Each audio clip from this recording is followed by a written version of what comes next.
Just take deep breaths. Yeah, and that's why I probably should record this episode. This meeting is being recorded. All right. Well, can I just say that I shouldn't? What? just be quiet and let me start the episode. All right. Welcome to We Are Libertarians Daily. My name is Chris Spangle, and obviously that is the very complaining Harry Price. I'm not complaining. I'm observational. Okay, Jerry Seinfeld. Recording this after we just recorded our Venezuela episode. Hody Johns did such good prep that I don't want to not do an episode, but Alina and Aaron had to go, and so Harry just couldn't stop screeching over here. So, when he gets ranting, we got to let him go. And I do have some things that I'd like to say about this. But so we had the showdown taking place. We had let's just go over the details, Harry. This is from the Hody Johns research. So, it started to get serious about January 26th. That's when FEMA contractors were ordered to stop. The next day, the SEC begins to stop reviewing stock offerings. January 4th, TSA workers no longer paid, but they're still asked to work. January 11th, all non-essential federal personnel miss a paycheck. Non-essential military personnel is threatened with court-martial if they quit. Government prints and retracts the idea for unpaid employees to babysit or host a garage sale. That was. There's been a couple of messaging missteps like that, like Wilbur Ross, who's uber rich, going, "I don't know why are they mad about not getting a paycheck." Why are they mad they're not having a paycheck? We'll talk about that in a moment. Let's see. Trump announces a 3-week deal to temporarily open the government that contains no wall funding on January 25th. So it looked like he caved on the wall. January 27th, over 5.7, I think it's billion, has been lost due to the shutdown. The amount would have to be the amount that would hypothetically be needed to finance the wall. So the shutdown cost $5.7 billion. The wall was supposed to cost $5.7 billion. Compared to other shutdowns, this is the 15th shutdown since 1980. This is the longest, at a little over 34 days. 21 days was the old record. 800,000 people were missing paychecks. The Democrats reportedly considering a plan to give $5.2 billion to fund a quote-unquote cyber wall with drones, sensors, and some smart fencing. So they're going to give him $5.2 billion for smart walls, but not $5.7 for a physical wall, which seems asinine. They don't care. They just don't want the symbology of the wall. They've also compromised on a plan to make the wall out of concrete, but no Democrat actually changed their vote once that compromise was implemented into the bill. And they also rejected the amnesty for the Dreamers. The Democrats rejected amnesty for the Dreamers. So now the clock is ticking. February 15th is another deadline. They funded it through that. You had the air traffic controllers threaten to walk out, and were going to walk out in LaGuardia, and so Trump couldn't fly in to see his hometown. So it was starting to get serious. They were about to miss their second paycheck, and the natives were getting restless. And so Donald Trump caved and temporarily funded it. They passed a CR, and so on February 15th, he says he's going to shut it down again. He gave them a temporary reprieve and all their back pay, and he's going to shut it down again for the wall. But the polling was absolutely brutal. So let me go to this Quinnipiac poll, and then we'll let you rant, Harry, once we kind of get some of these facts out there. Seemed like a fairly decent poll. Americans trust House Speaker Nancy Pelosi more than Trump, 49-42, on issues that are important to you. Independent voters trust Pelosi, 49-36, over him. Men are divided as 48% trust more and 42% trust Pelosi. Women trust Pelosi more, 54-37. White voters trust Trump more. Excuse me. So Trump and the Republicans in Congress are responsible for the partial shutdown. 50% say. 34% say Democrats are responsible. American voters trust Democrats in Congress more than Trump on the issue of border security. 50-41. So this is the first time in like 20 years that Democrats are beating Republicans. It's usually been double digits that Republicans are trusted by the American public on the issue of border security. They're now losing by 9 points to the Democrats. The negative approval rating for Democrats in Congress, 38 to 57. Best grade since 2009. Republicans, 30% negative to 65% job approval rating. Meaning, so let's see. The point being that this was pretty bad for Trump in terms of public opinion polling. It didn't quite go the way that I thought that the longer he held out, the better it would be. Because here's the thing. I got a notice from my apartment, and it said, if you're a federal employee, we'll work with you. Well, they didn't work with me when they lost my money order. When I have money problems, the IRS doesn't care about my sob story. They shut down my dad's business for 2 months. I just see these stories, and it seems like propaganda to me. Where as much as I want to be empathetic, it's the callous libertarian in me who goes, "What is this? You don't have 2 weeks of food in your home." You don't have 2 weeks of income to save. Like, why am I supposed to feel bad for you because you're not getting a paycheck stolen from my tax money? So I kind of, that being my bias, I assume that Trump would probably eventually prevail because Trump just doesn't have to give a crap. He's one person. But the Democrats have hundreds of constituents, in the Congress that they have to. But apparently the Republicans in the Senate especially started getting a really strong negative feedback from this. So that's kind of where we're at. We may go through it again in 3 weeks. But I think at this point it's pretty clear that Trump has caved. He's not going to get his wall. And that made Rob Kendall, our local Trump lover, lose his mind. But, and rightfully so. Yeah, but we're always trying to be empathetic to people, but when I see the stories about people like week one, like this woman in the first week is pawning family heirlooms because the government is shutting down. It's like Media Matters found that person and they made up a story. Like, that just doesn't make sense to me. Yeah, she was already in massive debt before that happened. Right. And that's the other thing. And it goes to show you, like, the money problems of a lot of Americans have. And these are the people who are supposed to be good stewards of the money that they steal from us and do with us in public goods. And they can't live paycheck to paycheck. How many of us in the private sector that can probably go, that saves up money for a month, 2 months, 3 months, because you know what? Hey, you may get laid off in the factory because it's not busy season right now. Okay, you may end up getting laid off from your company because they're downsizing or sold to something else, or you may need 3 to 6 months worth of expenses left over just because the federal government puts a new regulation and they don't need your department no more. I definitely don't have 3 to 6 months saved up, but I have other streams of income, and if I lost my main job, I would be able to survive. Like, I look at this and I go, I'm supposed to feel sorry for you because you chose to work for an irresponsible employer that has continuous shutdowns. Like, if you work for the federal government, by this point, you should know that you may get shut down and you may not get a paycheck.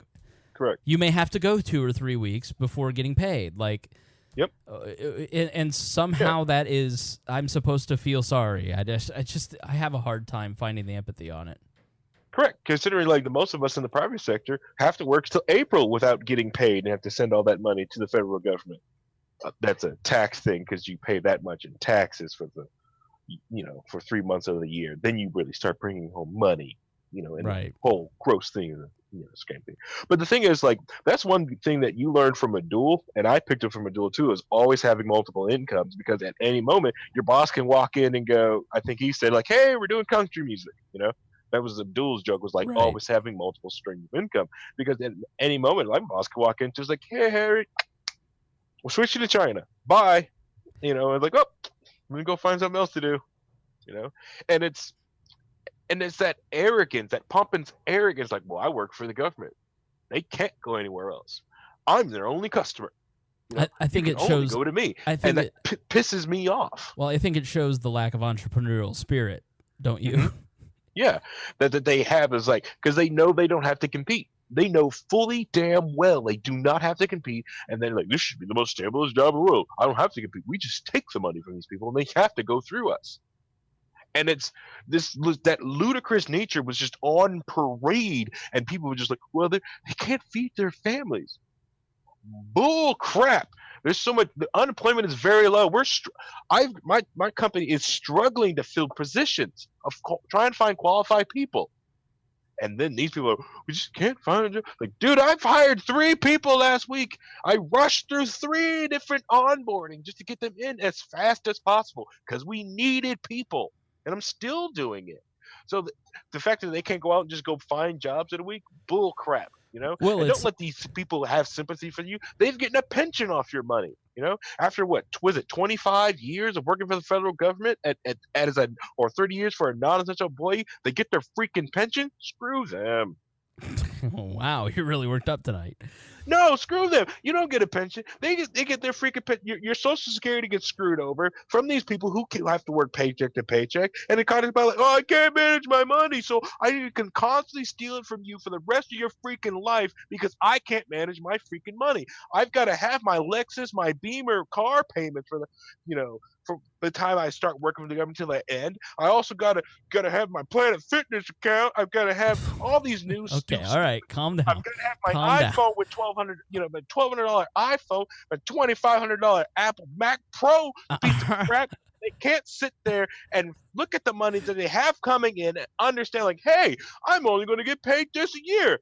You know, if I got paid that on January 1, Harry, the budget died out through the whole freaking year. You've turned into Street Dave Ramsey. Stop.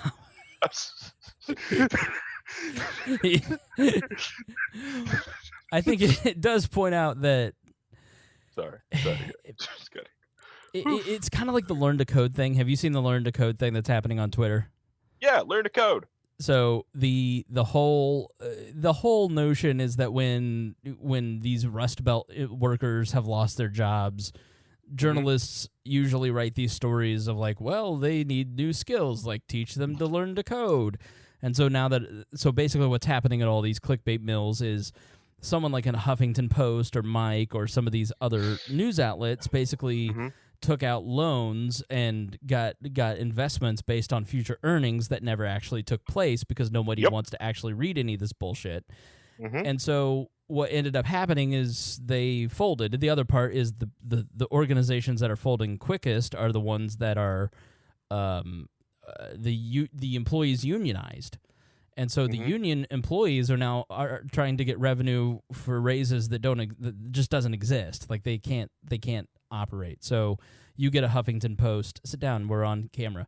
They can't get it together, right? So sorry, got heated. I'm still trying to calm down. These conservatives are tweeting at these people who lost their jobs, learn to code. And Twitter apparently was going to start banning people but they don't they're outraged when they're told to learn to code, but it's just kind of a condescension. And this is the problem, is that we're setting up new classes in American society. And we probably always had a class system. It's just not been as articulated as it might be in this modern income inequality era. Excuse me. Yeah.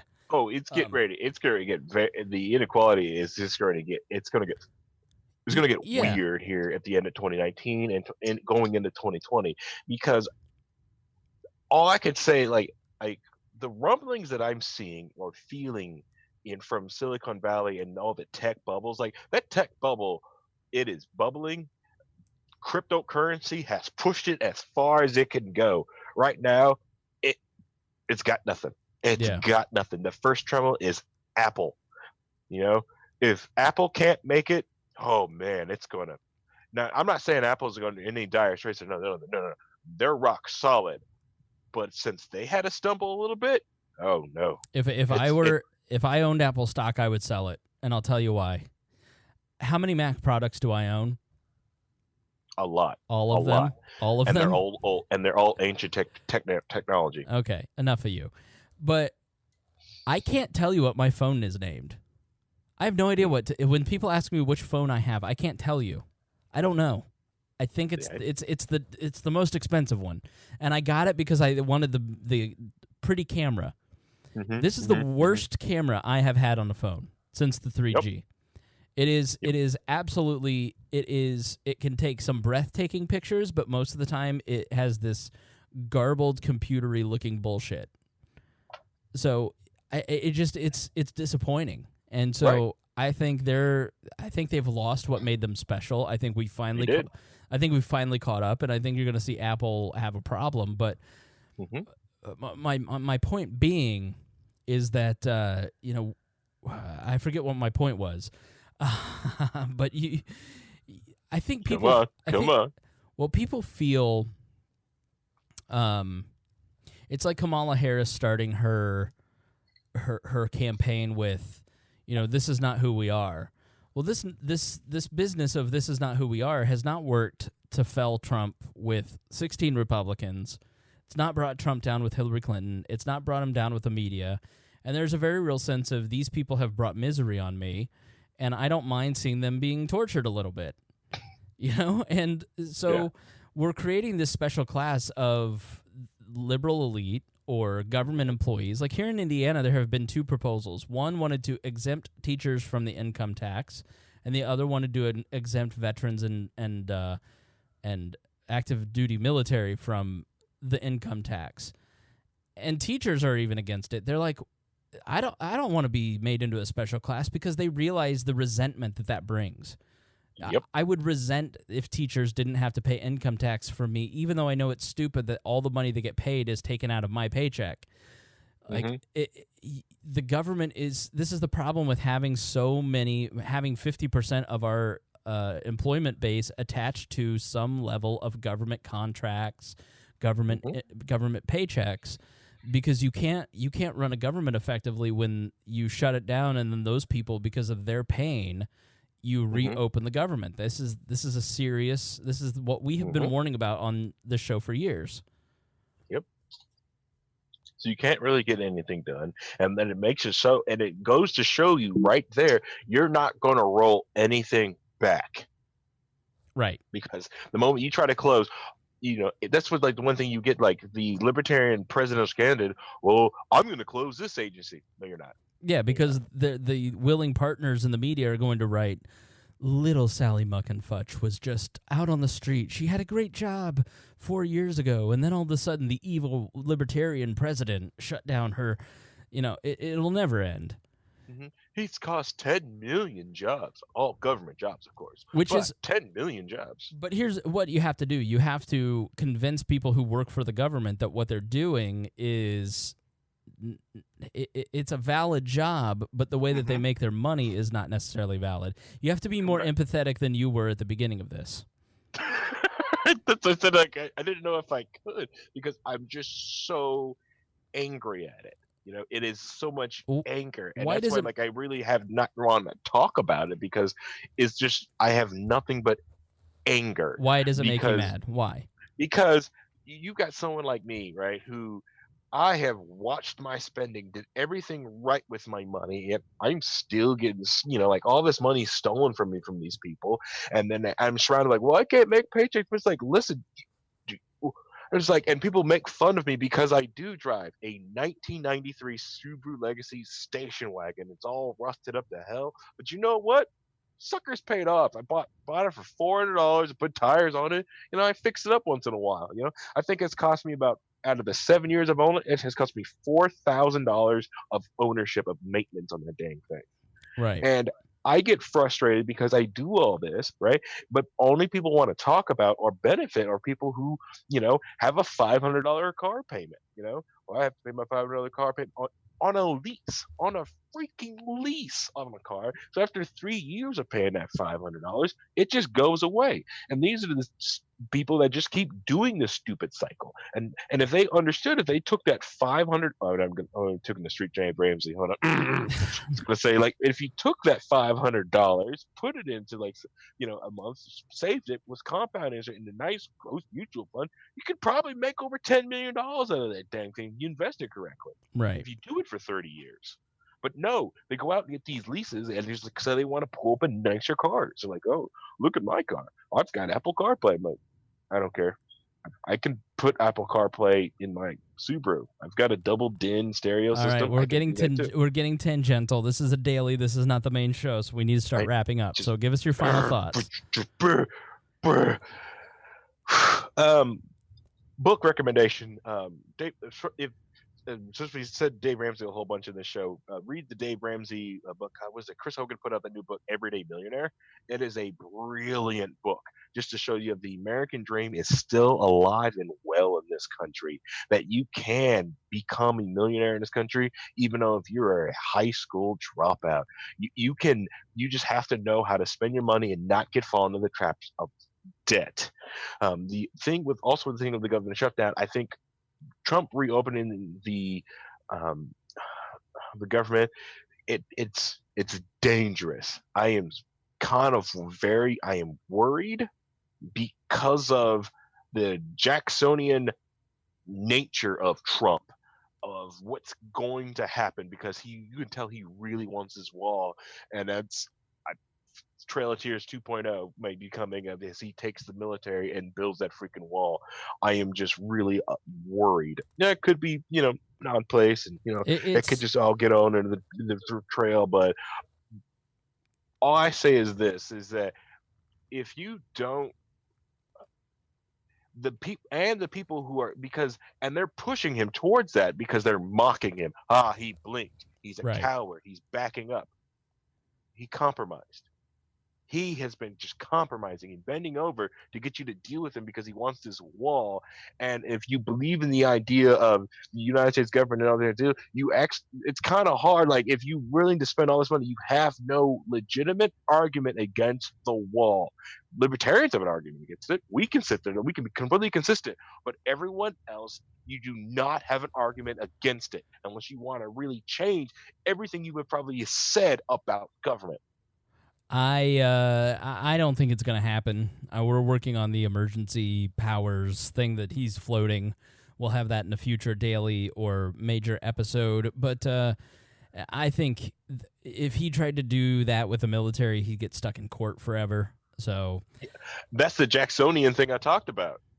You just do the Andrew Jackson thing. Just do it. Fuck the courts.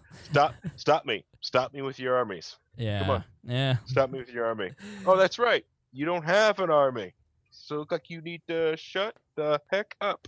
Yeah. That'd be bad. Oh, right. Yes, it would be bad. And it's not like it has not happened inside the United States before. All right, Harry. Thank you for joining me. Thank you for joining us here on Wall Daily. You've ranted a lot, but it was good thoughts. Some of them. All right. We'll see you tomorrow.